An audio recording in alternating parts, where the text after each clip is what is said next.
derive from our companionship with him. As he said during his address in 1961 at the Tijani Zawiya in Egypt, I'm quoting him, "As for myself, I am a model for nothing except that I love Islam and I love my Muslim brothers wherever they are. This love is surely an important matter before Allah, as all the religious scholars have indicated. And this is because a man is with whom he loves, al-mar'u ma'aman ahabba, and he loves who loves the people will be gathered with them in Jannah. Two people who love each other for the sake of Allah will be under his shade on a day when there will be no shade except his shade." This hadith could be found in Bukhari, in Muslim, and in Riyadh al-Salihin from Abu Hurairah radiallahu anhu. Sheikh Ibrahim has taught us that nothing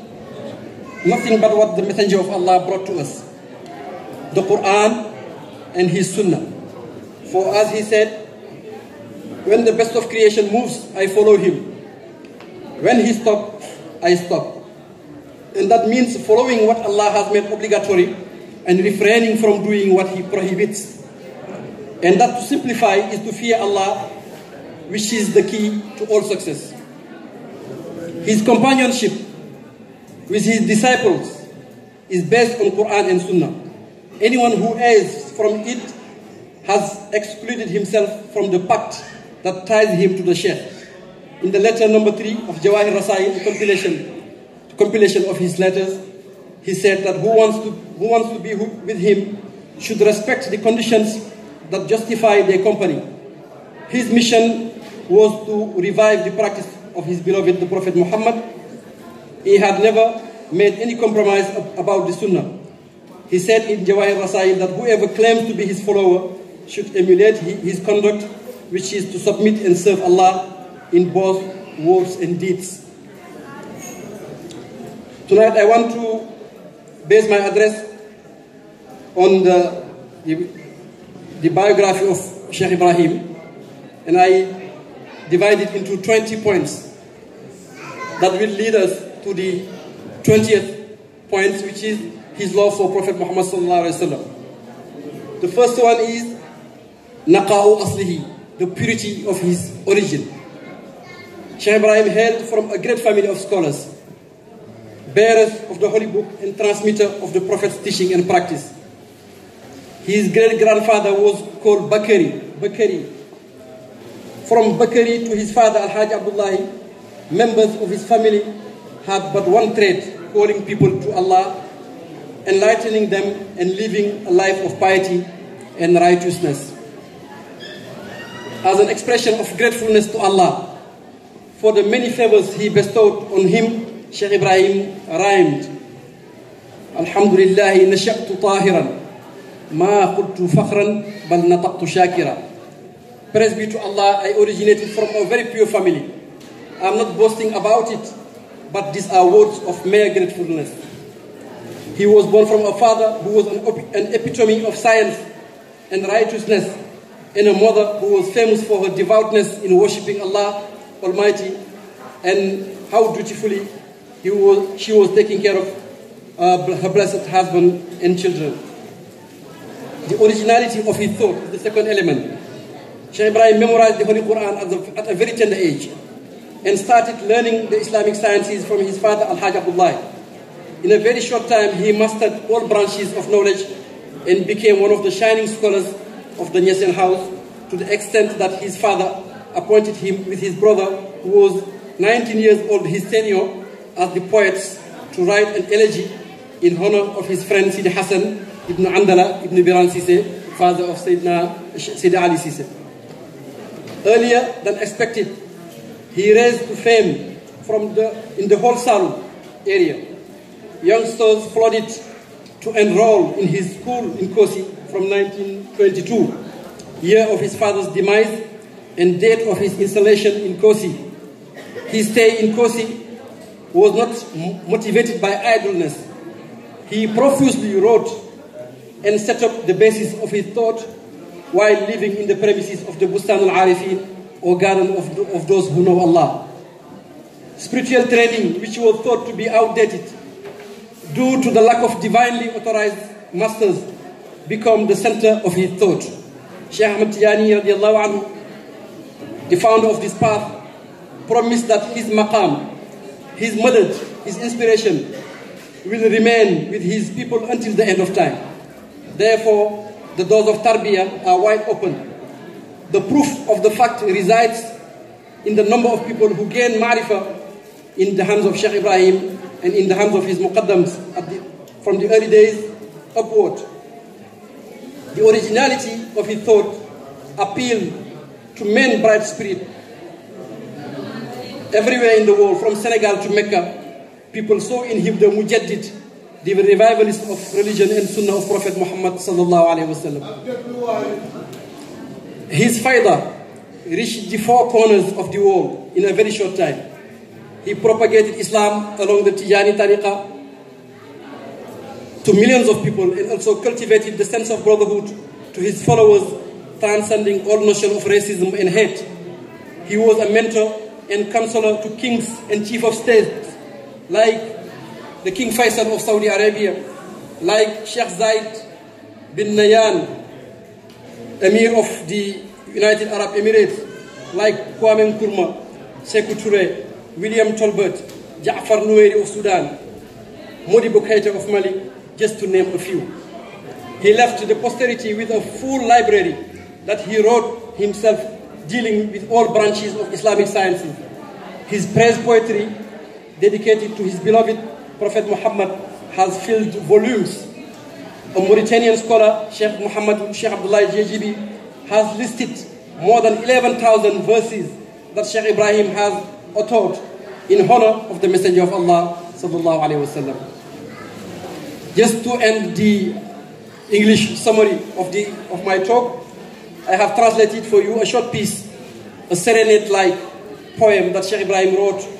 in 1969 while visiting Morocco, praising his beloved Prophet Muhammad sallallahu alaihi wasallam. You know, a serenade is a poem that one writes to praise his beloved. Sheikh Ibrahim has got only one beloved, the Prophet Muhammad sallallahu alaihi wasallam.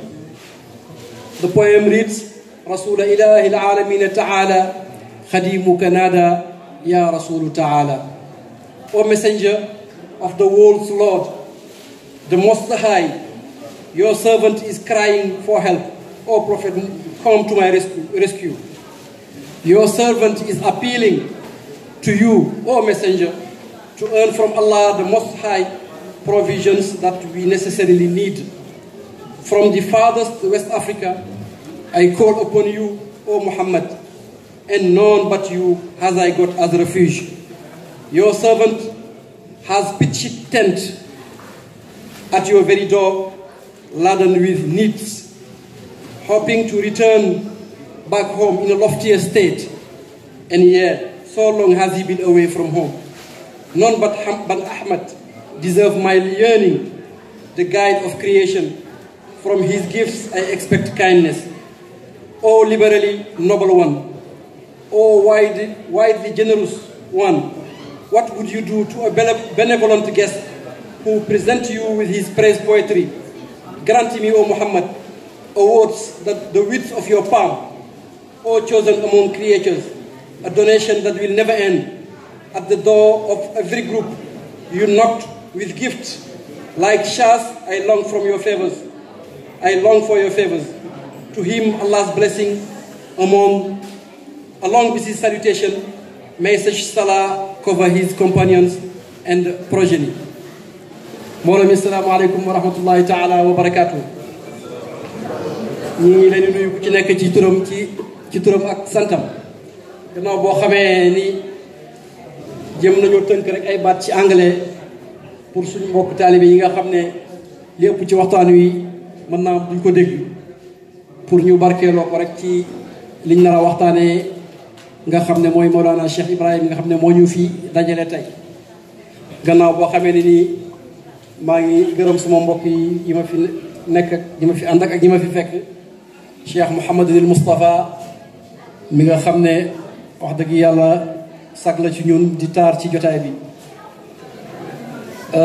Kaddu yu kawe yi mu fi wax ci man yëpp ni ma présenté noonu laa ko mënoon a présenté, ndax moom it dafa sosu ci caq boo xam ne caq ab leer la caq wilaaya ak xam-xam te mën nañoo wax ne doom mooy mbootam baayam ndax wàccut li nga xam ne moom la doon ci baayam ak maamam maa ngi koy gërëm bu baax di ko ñaanal yàlla yàlla may ko gudd fan ba lépp loo xam ne bëgg na ko loolu togg bëgg na ko doxal ci yoonu maamam wi yàlla may ko ko yàlla sàmm ko ni mu sàmmee téeréem bi nga xam ne wattu na ko ci ndawam muy alquranul karim di gërëm bu baax suñu jigéen Cheikha Mariam bint Mawlana Cheikh Ahmad sirru Cheikh yi Cheikh Ahmad ibn Cheikh Ibrahim radiallahu anhu moom ak njabootam ñi fi nekk doomam Cheikh Hassan Seyda Zahra ak Seyda Zeynab di gërëm bu baax muqaddamiin équipe yi fi teew ak suñu mbokk yi fi teew ndax am nañu fi ay muqaddami Cheikh Ibrahim te Cheikh Ibrahim sidna Ahmed Sukayri daf ko taggee woon ne ko kafa bi annaka qaddamta baynahum muqaddamina lahum fi sayrihim rachadu yàlla may na la ba nga xamee ne foo dem ci àdduna dañ fa fekk muqaddam yoo xam ne yaa leen qaddamal muy ñoo xam ne seen seyru mat na te ñi ngi jubee ci sa loxo mu ne bàyyi tëbb gi nga jëlee ci Ahmad Tidiane jokkale nga ko ba mu àgg ci ñi la teewal fu ne ci àdduna bi moo tax Cheikh Ibrahim sañ a wax ne moom mbootam jërëmalu dana sirri sara fil xaafiqayni wa uqimat shuyuxun alaw xata yaxuula jaridu sama mbóot wër na àddina foo dem sama mbóotan fa moom nekkul ne tànk ma àgg fu nekk mais fu mu àggut ndawam yegg na fa te ku uutu da ngay doon ki nga uutu moo tax maa ngi nuyu bu baax muqaddam yi ñu fi fekk Cheikh Alhaaji Fati Cheikh Aboubacar Pop bi nga xam ne moom lañu uti fekke ji woon keroog samedi Cheikh imam Cheikh Tidiane Seck ak Cheikh Younusa ak suñu mbokk mu baax mi xam ne Zakir moo tooyal xol yi léegi ci tudd yàlla jógee yaakaar naa ba biir fel muy Cheikh Yahouza ñu ngi koy nuyu di leen nuyu yéen ñëpp dañoo dajee nag pour waxtaanee Cheikh Ibrahim radiallahu anhu waxtaanee Cheikh Ibrahim nag mooy waxtaanee ki nga xam ne ci moom la jeexal dundam muy yonentu yàlla Muhammad sallallahu alayhi wa sallam ziyaara xeet la ci dajee sant yàlla Cheikh Ibrahim daf ne sant yàlla ñetti façon sant yàlla moo am sant yàlla ci làmmiñ sant yàlla ci jëf ju yiw ak sant yàlla ci di seedu yàlla di ko furlu jamono bu nekk du fàddu mukk ci saxaatel mu ne sant yàlla ci làmmiñ mooy nga wax alhamdulillah lu may bëri lu may yaatu alhamdulillah doy na ci sante ko yàlla mu jox ñu exemple lu yonentu yàlla Suleymaan mu ne moo ilif àdduna yëpp ilifoon suuf yëpp ilif géej yi ilif rabi àll yi loolu yëpp mu boole ko nguuru baatin doon yonentu bi yàlla waaye alhamdulilah rek doy na ko ci sant yàlla ñaareeli sant bi mu ne sant yàlla santee ko jëf ju yiw mu ne boobu mooy exemple bi ci bàyyi joxe mu ne mooy nga jël sa alal def ko ci yoonu yàlla loolu ñaar yu njëkk yëpp feeñ na ci suñu jotaay yi ndax daayira al Ibrahim dajale nañ seen alal oo ñu am ci ñoom yaakaar ngir rek xeeñtuwaa ji nga xam ne moo fees seen xol oo leen pour ñu waxtaan laayante biir ci yàlla ñu oo ay mbokku jullit oo leen ci taabal boobu nga xam ne majaalisu zikri la yenentu bi moo ne dee leen bu ngeen rombee dëri aljanna for leen ñu ne ko lan mooy dëri aljanna mu ne mooy géewu zikar yi loolu yëpp xewal yooyu yëpp yéen ñu ci oo kon loolu yéen a ngi sant yàlla ci jëf ñetteel ba mu ne mooy ngay sant yàlla ci maqaama boo xam ne waxtu bu nekk sa xaatir yàlla du ci fàddu mukk loolu nag mooy ragal yàllaay aarif waaye mooy maqaamaay xutbul fardu jaamia li nga xam ne danañ ko waxtaanee ci biir bi bàyyi di wax lan mooy taqwa ak ñetti façon taqwa yi nga xam ne moo am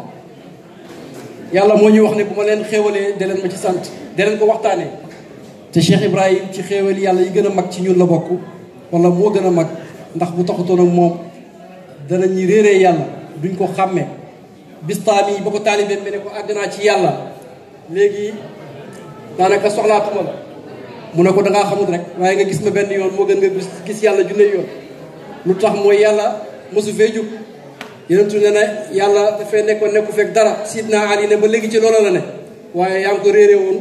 xamoo ci moom dara bi nga jaaree ci samay loxo ci nga am fat ko kon nga gis ma benn yoon moo gën nga gis yàlla junne yoon ndax yàlla mosu fee jóg yow la sa xol gumba woon kon Cheikh Ibrahim moo tax suñu tawxiid wér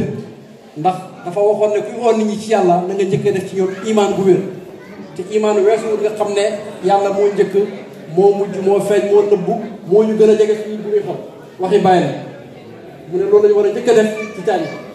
cheikhaani way ko ne yaa man yuridu xafa sunnati rasul awalu ma rasulu sunnahul wasul yow bi bëgg a xel ci sunnaay yonent yàlla Muhammad sallallahu alayhi wa sallam xamal ne li njëkk a sunnaal mooy àgg ci yàlla ndax tawxiid bu wér moom la indi te loolu mënta wér te àggoo ci yàlla àgg ci janoo mu leer la ne boo waxee laa ilaha illallah dëgg nga wax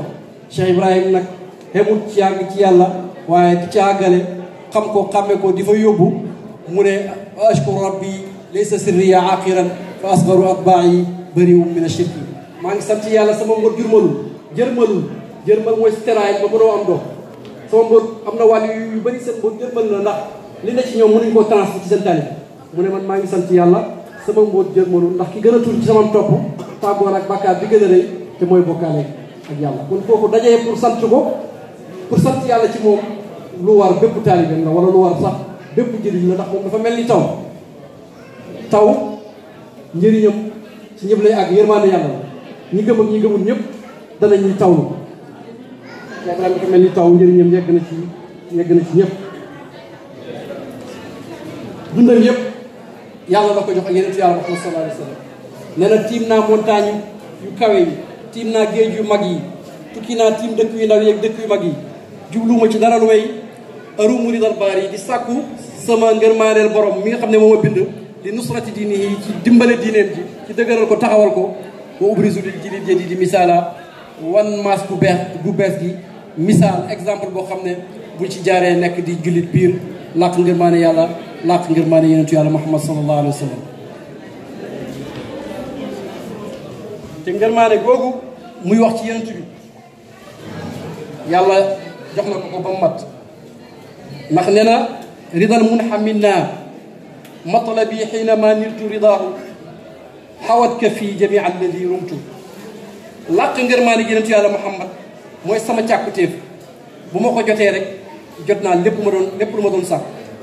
mu wax feneen ci bayti ba ca topp ne wa yasgaru fi ayni talaadi wa taarifi li darki ridal maaxi xayaati wa in mittu ci samay bët bépp alal ju ma am tey ju ma am démb ñoo yem yëpp mën naa koo dépensé rek pour làq nga ne rek ngërmaane yenentu yàlla Muhammad bi nga xam ne mooy maax yi mooy aji far ji kéefar bu ma dundee bu may dee yëpp ngërmaaneem rek laay sàkku ngërmaane googu nag yenentu yàlla Muhammad jox na ko ba mu mat sëkk ndax ku dul yenentu bi sax boo ko joxee sa lépp xanaa mu jox la lennam wala mu jox la dara ki nga xam ne nag moo gën a tabe ci lépp lu yàlla bind yërmandeem gi amul rek ci ñi ko gëm waaye képp kuy ni rek àgg na ci yow ma arsalnaaka illaa rahmatan lil alamin bàyyi ne alamin lépp lu yàlla rek dugg na ca kooku boo ko joxee sa lépp daf lay jox may goo xam ne dafay mel ni yaatuwaay yi ñaari tënkam ya ne ko bàyyi waxee fahabu miqdaari kaffika Mustafa al baraya nang ma may kem sa yaatuwaay yi ñaari tënk yi nang ma may gu xem noonu ndax yow yaay ki nga xam ne na ko waxee ci xarful waaw seetlu xal bi ñun de dañoo jógee fu sori ci West Afrique ñëw ci yow ñu dëkkoon ak yow rek fii ci Arabian Peninsula jox nga leen may bu ne jox nga leen ñun ñi jógee fu sori nag toggoo ay coono egg ci avion bi pilot bi di xeex ak niir yi bañ agsi ci yow ñu góor ci sa kanam ñun noo ñuy def bay daal di tontu ne xanaa sol ñu bañ fees rek ci ay mbóot ay may zaay rek ay may baatin duy nañ suñuy poos ba mu fees duy nañ suñuy waxande ak suñuy wëlis moo tax it moom may na ko kem ñaatuwaay ñaari ténqam ya nee na bil xajji yowm al iidi bil xayfi min minan jihaaran ataani Mustafa bil manaaixi 1959 mu ne yonentu bi feeñu na ma ci aj ci juma xayfu minan feeñu na ma fa indil ma ay may Cheikh Ibrahim radiallahu anhu wax na loolu mu wax feneen ne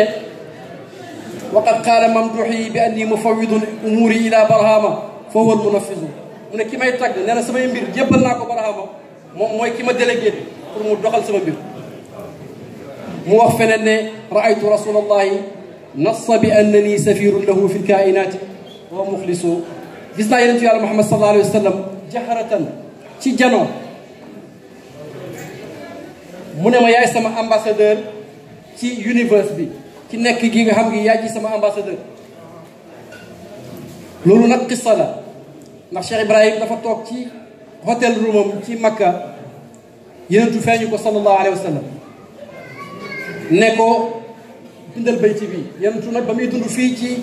aalamul ashbah daaw way ndax yàlla dafa bëgg a wan ñu ne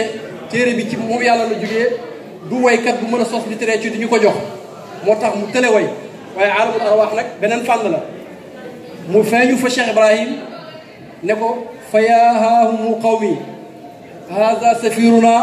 wa yaa haahumul maymunu ahmadu fil hayyi ay yéen sama xeet sama ambassadeur mi ngi nii di Cheikh Ibrahim ay yéen sama xeet kii mooy Ahmad tey ci xeet bi bayti boobu yonent bi moo ko wax Cheikh Ibrahim ci bi mu ko feeñoo ci Makka nes kiis taalibe bu ñuy wax Mouhamadul Mishri dugg si mu ne ko jëlal bi foofu nga bindal ma bayti bii nga xam ne yonent bi moo ma taxaw fii léegi wax ma ko ne fa yaa haahumu qawmi haza safiruna wa yaa haahumul maymunu ahmadu fil hayyi kon yonent bi liggéey bi nangu na ko te jox na ko fal boo xam ne ku ko falu doo folleeku mukk li nga xam ne tubaab ba nekkoon foofu gouverneur nekkoon commandant ilif Sine Saalum yëpp yàlla na ko ci Cheikh Ibrahim bàyyi ne na wax na mag ñi bàyyi mbéy xaaj ma du ne leen Cheikh Ahmad Tidiane moo ma ko tàggatal ne na ma waxal loo wax rek ma def ko tubaab bi daf ne bàyyi damaa bëgg a wax ak gouverneur ak France ñu fal la nga nekk xaad yi ci ilif réew bi yëpp ci wàllu diine bàyyi na ko baax na jërëjëf bu baax nga waaye doy na man fal gi ma bëgg bu ma ko amee yow doo ma mën a folli ki la fi teg du ma mën a folli moo tax mënu maa jël fal goo xam ne yow yaa ma koy jox waaye fal goo xam ne yonent bi sallallahu alayhi wa sallam moo la ko jox fal googu kenn mënu koo nangu ndax moom mooy jëmmi tabe Cheikh Ibrahim nag may gu rëy gi ñu gën a mën a jëlee ci moom mooy nee na bëgg nañu ngir yàlla ñun bëgg nañ ko loolu kenn du ko laam-laamee waaye nee na bëgg nañu moom it moo ko wax 1961 1961 bi muy visite Zawiya Tijaaniya ba nga xam ne nii ma nga nekk fële ci Égypte mu ne bëgg naa leen man nag du ma modèle mu ne moom du modèle ci dara nga gis oyof bi nekk ci moom rek oyof moom la yonent yi doon donnante moom la wàllu yi di donnante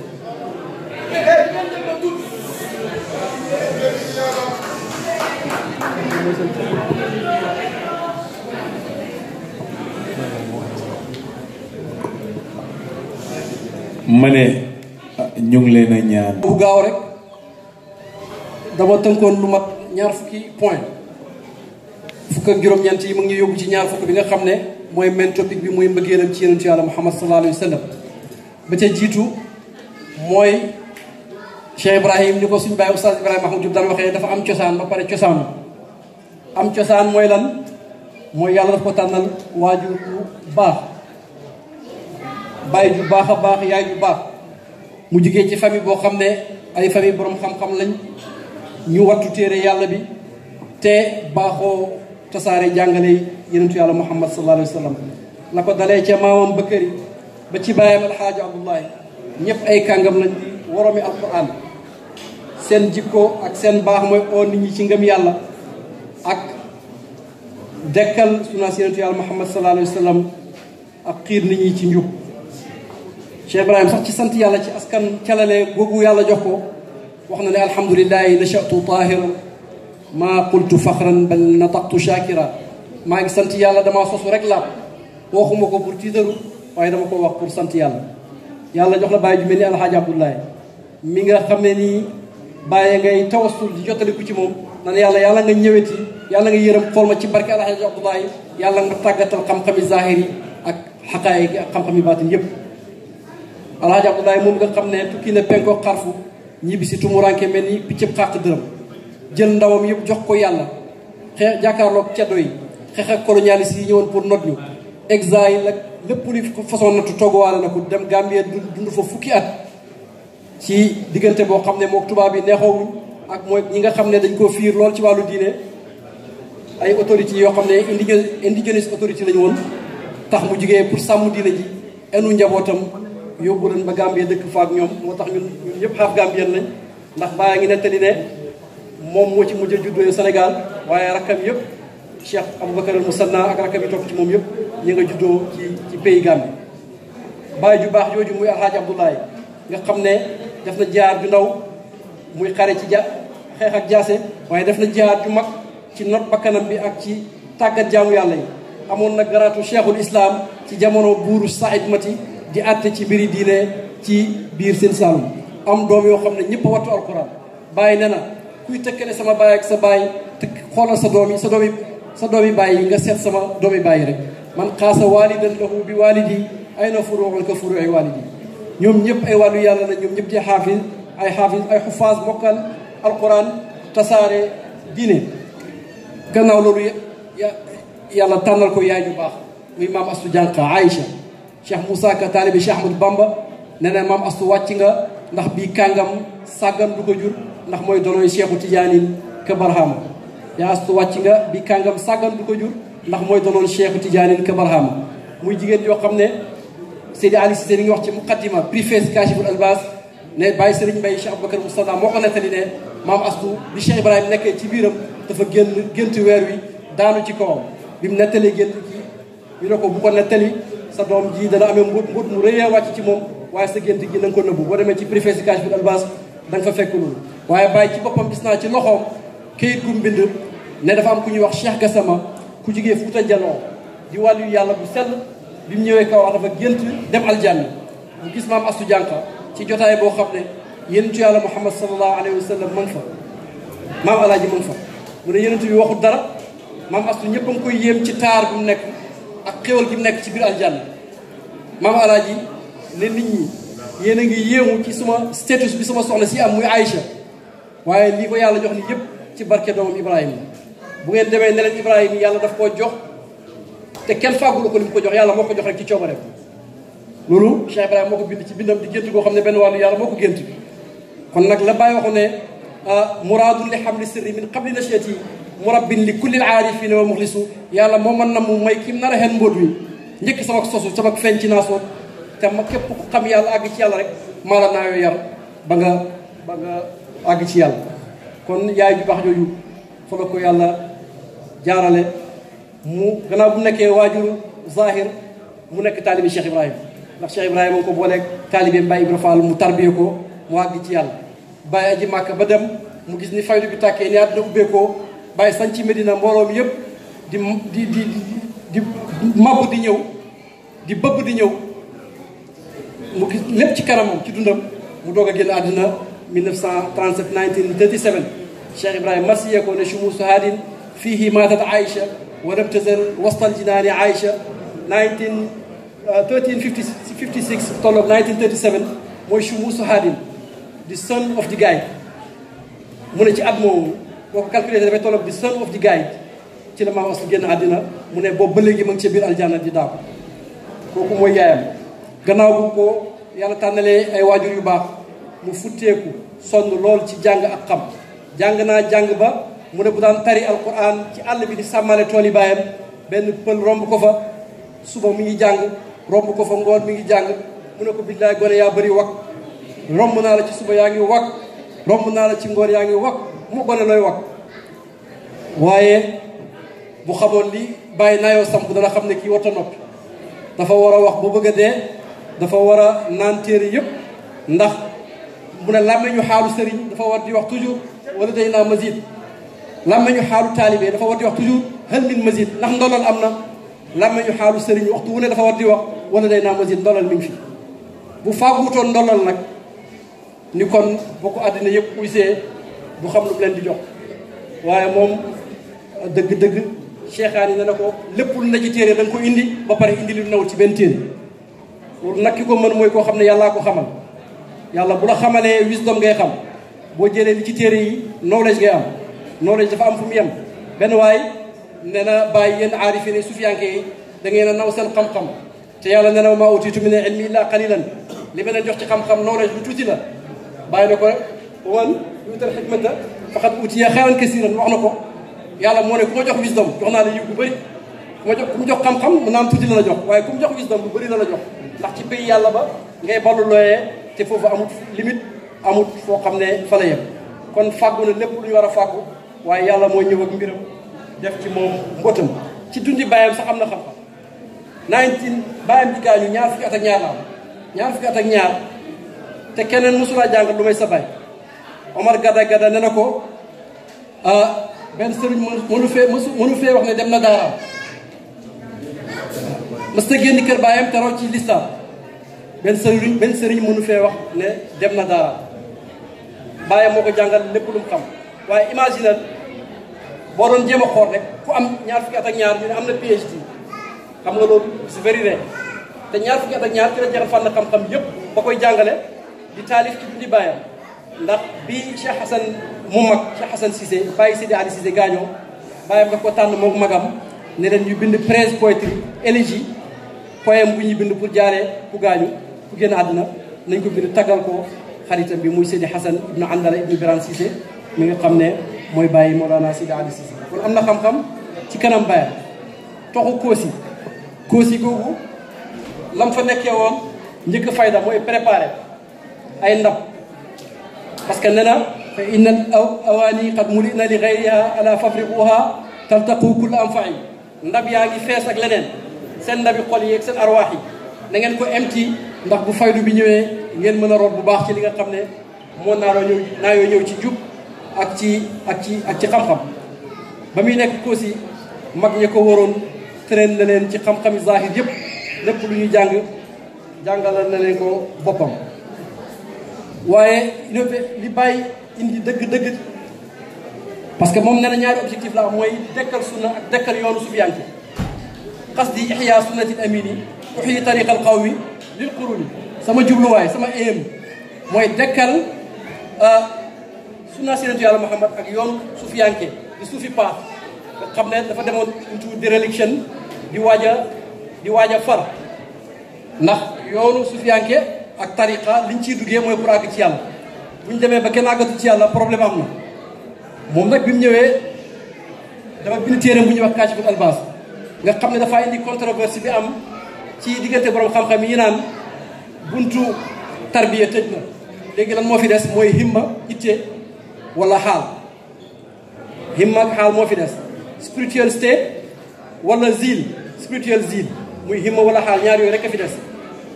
bàyyi ne fekkee waxi sa ruux gi ngeen jël foog ne dafa cee jublu ne yoon buntu tarbiya tëju na tarbiya du tëju mukk ndax yërmaande yàlla la maa xalatul jinna wal insa illa liya'budun yàlla bindul nit ak jinne lu may pour ñu xam ko yenentu bi xam yàlla la fi indi te Cheikh Ahmad Tidiane waxoon na ne tariqa bi taduumu wa tabqa ma duhurin kasiratin wa fi axiri zamani taati bi faydati tariqa bi dana des ay jamono yàgg bu demee ba mu jëg jamono mu indi fayda boo xam ne marut naan lay doon bàyyi nag faydu boobu feeñ na ci loxoom ñi yàlla may gis-gis ci xool dëggal nañ ko mais weddi gis bokku ci Cheikh Ahmad Tidiane dafa am critères yu mu joxe woon ne fayda moom lay mel muy